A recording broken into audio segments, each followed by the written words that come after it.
Okay, write down next heading, when empirical formula is given, when empirical formula is given, अगर empirical formula दिया हुआ है तो find out molecular formula. Okay, molecular formula कैसे find out करेंगे, कुछ भी लिखना नहीं है, इधर देखो, देखो अब दो चीजें, एक तो कंपाउंड का इंपेरिकल फार्मूला है जो रेशियो दे रहा है। इंपेरिकल फार्मूला क्या है? Empirical formula is nothing but a simplest ratio. क्या है बेटा? Simplest ratio of element. Okay, और मॉलिक्यूलर फार्मूला क्या है? Exact number of element and atoms. Okay okay, चला हे करा, पॉज करा तेरा। तो देखो बच्चों, इंपेरिकल फार्मूला है द रेशियो और मॉलिक्यूलर फार्मूला क्या है? Exact number. ओके, तो अब दिया गया है मॉलिक्यूलर फार्मूला, अगर दिया गया है तो इजी है इंपेरिकल फार्मूला निकालना, बहुत इजी है ना? उसको डिवाइड करो और इंपेरिकल फार्मूला निकालो। मगर अगर दिया गया है इंपेरिकल फार्मूला तो हमें निकालना है आज मॉलिक्यूलर फार्मूला। यानी देखो अब गिवन क्या है? गिवन है इंपेरिकल फार्मूला, गिवन है इंपेरिकल फार्मूला और निकालना है मॉलिक्यूलर फार्मूला। तो अब आज जो टाइप लेने वाले हैं, when the empirical formula is given, how to find the molecular formula. Okay, चलो अब एक सवाल लेता हूं और डायरेक्ट समझाता हूं उसको। तो एक मिनट पॉज कर देना, राइट? हाँ, तो देखो बच्चों, पूछा क्या गया है? Empirical formula of compound, empirical formula of compound is CH2। पहले इंपेरिकल फार्मूला निकालना था, अब इंपेरिकल फार्मूला दिया है। इट्स मॉलिक्यूलर मास, उसका मॉलिक्यूलर मास दिया है 70 ग्राम पर मोल, और कहा है कि मॉलिक्यूलर फार्मूला निकालो। कौन सा कंपाउंड है, उसका मॉलिक्यूलर फार्मूला निकालो। जब JEE को ये पूछा जाएगा तब ये भी नहीं बताएगी, बोला जाएगा कि मॉलिक्यूलर फार्मूला निकालो, उसका नाम क्या है ये पूछा जाएगा। तो आपको तो यह लिस्ट मैंने दे दी है नाम की। ओके, आपको याद करनी है। अब सबसे पहले गिवन लिखो, ये सभी सवाल आपको 30 सेकेंड में करना है। ओके, पहले गिवन लिखो। अब गिवन लिखो कि पहले आपको दिया है इंपेरिकल फार्मूला, हम लिखेंगे इंपेरिकल फार्मूला।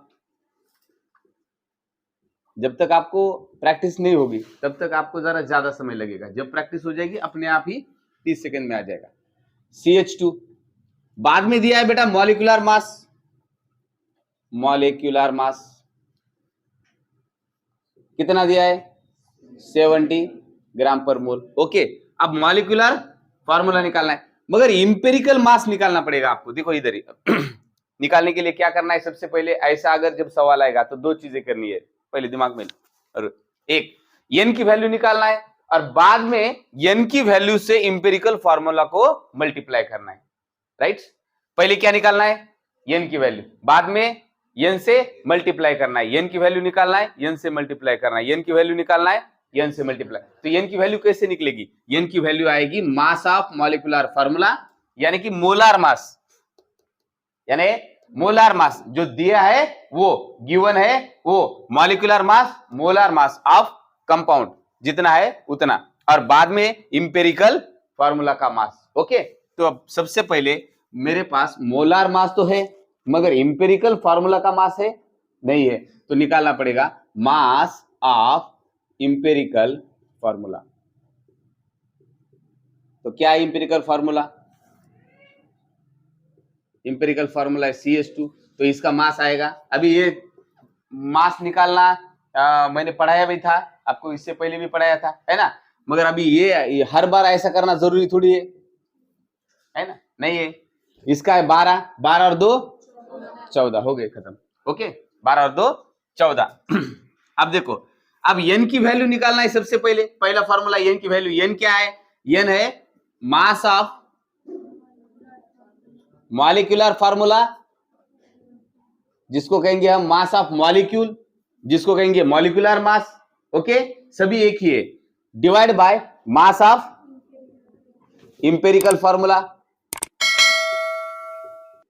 अब मास ऑफ मॉलिक्यूलर फार्मूला, मैं तो अभी थोड़ा इजी करने वाला हूं उसको, मैं लिखूंगा MMF, बाद में लिखूंगा M E M F. Okay, तो ये हो गया मॉलिक्यूल का मास, ये हो गया इंपेरिकल फार्मूला का मास। ओके, आपको थोड़ा याद रखना है बाद में। मास ऑफ मॉलिक्यूलर फार्मूला कितना दिया है बेटा, ये हर बार गिवन है, ये हर बार गिवन है सवाल में। 70 डिवाइडेड बाय इंपेरिकल मास आपने निकाला है 14, होता है कुछ 14 1 14, 14 5 एन की वैल्यू आ गई बेटा 5। ओके, तो एन की वैल्यू पुटअप करो सेकेंड फार्मूला में। Molecular mass is equal to n into empirical formula. अब आ गया 5 इंटू इंपेरिकल फार्मूला था मेरा CH2, तो बन गया C5H10। मल्टीप्लाई करो, C1 है ना, अभी 5 से मल्टीप्लाई करो 5, यहां होगा 5, 5 दूनी 10। ओके, C5H10, तो ऑप्शन में C5H10 जहां भी होगा आपको उसको क्लिक करना है। बात समझ में आ गई। पहले देखो, जब बताया जाए कि इंपेरिकल फार्मूला दिया है, आपको निकालना है मॉलिक्यूलर फार्मूला। आपको क्या निकालना है, मॉलिक्यूलर फार्मूला दिया है, और बाद में निकालना है, और बाद में दिया है आपको मॉलिक्यूलर मास, मोलार मास, तब आपको सबसे पहले ये करना है, एन की वैल्यू निकालना है। एन की वैल्यू कैसे निकलेगी, given mass divided by mass of empirical formula. तो उसको हमने किया एम एफ। अब एन की वैल्यू निकालने के बाद करना है मल्टीप्लाई किससे, इंपेरिकल फार्मूला से। तो आपको जो भी आएगा आपका मॉलिक्यूलर फार्मूला, वो आपके ऑप्शन में कहीं ना कहीं दिखाई देगा। ओके, ठीक। तो ऐसे सवाल नीट को आते हैं बेटा, जेई को नहीं आते हैं। तो उनको यहां नाम आएगा डायरेक्ट। ओके, ये फार्मूला का नाम, तो आपको फार्मूला के नाम भी मालूम होना जरूरी है। चलो ओके, तो इधर देखो, अभी सवाल क्या पूछा गया है, empirical formula of compound is CH2O। उसका इंपेरिकल फार्मूला दिया है, गिवन में लिखो इंपेरिकल फार्मूला CH2O। बाद में दिया है मोलार मास, कंपाउंड का मोलार मास। अगर लिखोगे तो आपको एक गिफ्ट मिल सकता है, पेन।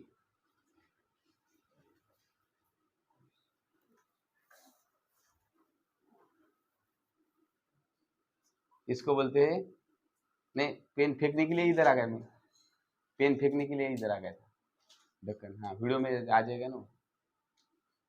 चलो, तो इंपेरिकल फॉर्मूला है बेटा CH2O। बाद में मोलार मास दिया है, मोलार मास गिवन ही होता है, मॉलिक्यूलर मास गिवन ही होता है, मोलार मास गिवन ही होता है। कितना है, 180 ग्राम पर मोल। अब इंपेरिकल फार्मूला का मास निकालो, मास ऑफ इंपेरिकल फार्मूला। अब देखो इसका मास कितना आएगा, carbon plus hydrogen plus oxygen, ये 12 + 1 + 1 + 16, 12 और 4 12 और 6 18 19 20 30, कितना आ गया, 30 AMU आ गया। ओके, तो यहां लिखो 30, राइट। अब बाद में एन की वैल्यू निकालो। एन क्या है, मास ऑफ मॉलिक्यूलर फार्मूला जो कि है 180 divided by mass of empirical formula जो कि निकाला है 30। अब इसका डिवीजन हो गया, एन की वैल्यू आ गई 6, डिवीजन हुआ तो एन की वैल्यू आई 6। अब 6 को मल्टीप्लाई करो, दूसरा फार्मूला क्या कहता है, 6 को मल्टीप्लाई करो, कहा, इंपेरिकल फार्मूला से। तो इंपेरिकल फार्मूला क्या बना है बेटा, 6 इंटू इंपेरिकल फार्मूला था CH2O। तो हर बार हर एक एलिमेंट को मल्टीप्लाई करो 6 से, 6 इंटू 6 H12O6 है, कुछ है। मगर यहां सवाल में आंसर में ऐसा कुछ भी नहीं दिया था, मैंने लिखा है, वहां दिया था ग्लूकोज, है ना, ऐसे दिए थे, नाम दिए थे, समझ में। हाँ, उसको याद करना है। चलो, तो हमारा ऑप्शन है बेटा बी। समझ में आया। ओके, चलो पॉज करो। हाँ, आता दिसायला मी। बेटा देखो सवाल क्या है, empirical formula of compound is CHO। Empirical formula क्या दिया है, CHO मॉलिक्यूलर फार्मूला नहीं है, मॉलिक्यूल नहीं है, रेशियो है, कार्बन 1 हाइड्रोजन 1 ऑक्सीजन 1, रेशियो दिया है, इंपेरिकल फार्मूला दिया है, जिसका मास दिया है बेटा, मॉलिक्यूलर मास इज 116 ग्राम पर मोल। ओके, बाद में पूछा गया है molecular formula of that compound, हमें मॉलिक्यूलर फार्मूला निकालना है। तो सबसे पहले हमारे पास दो पीटीआर थे। सबसे पहला एक था कि एन की वैल्यू निकालो। एन यानी क्या था, यम यम F divided by E M F.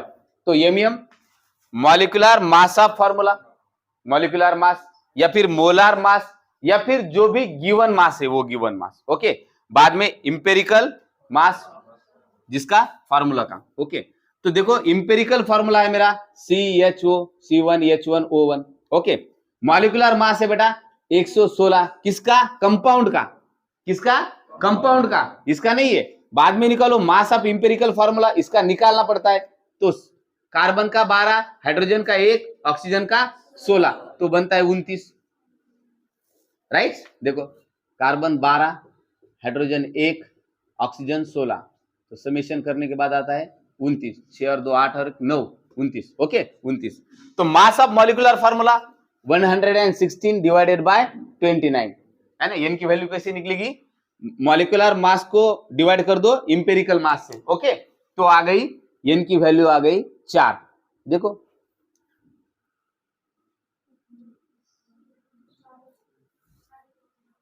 30 चौक 120, 120 च्या कमी संख्या आहे ना। ओके, याचा अर्थ 30 पेक्षा कमी संख्या 29 आहे, असा अंदाजे पण करता येते आपल्याला। ये आ गई 4। 4 आने के बाद हमारा दूसरा पीटीआर क्या था, molecular formula is equal to n into empirical formula. तो एन की value 4, empirical formula CHO। Okay, 4 से मल्टीप्लाई करो कार्बन को, 4 कार्बन बन गए, हाइड्रोजन को 4 हाइड्रोजन बन गए, ऑक्सीजन को 4 ऑक्सीजन बन गए।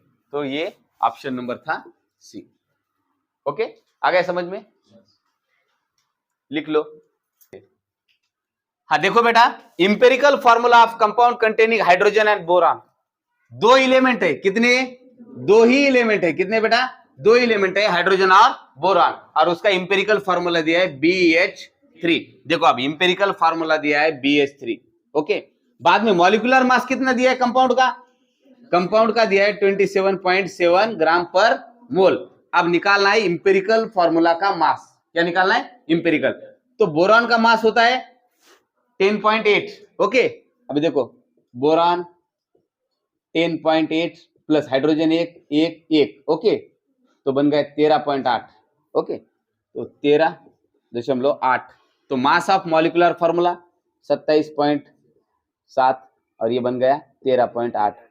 कितना आ रहा है वो, 13 दूनी 26, नियर अबाउट 2 है ना, 2 ही आ गया, 2 से आगे आएगा, 2 ही आएगा। ओके, तो मॉलिक्यूलर फार्मूला निकालने के लिए एन को मल्टीप्लाई करना पड़ता है इंपेरिकल फार्मूला से। तो एन को मल्टीप्लाई करो, इंपेरिकल फार्मूला क्या है अपना BH3, तो मल्टीप्लाई करो। एन कितना है, एन है बेटा 2 इंटू B2, 2 से 6, ये हाइड्रोजन 3 दूनी 6, तो ये आ गया B2H6। तो ऑप्शन था आपका सी।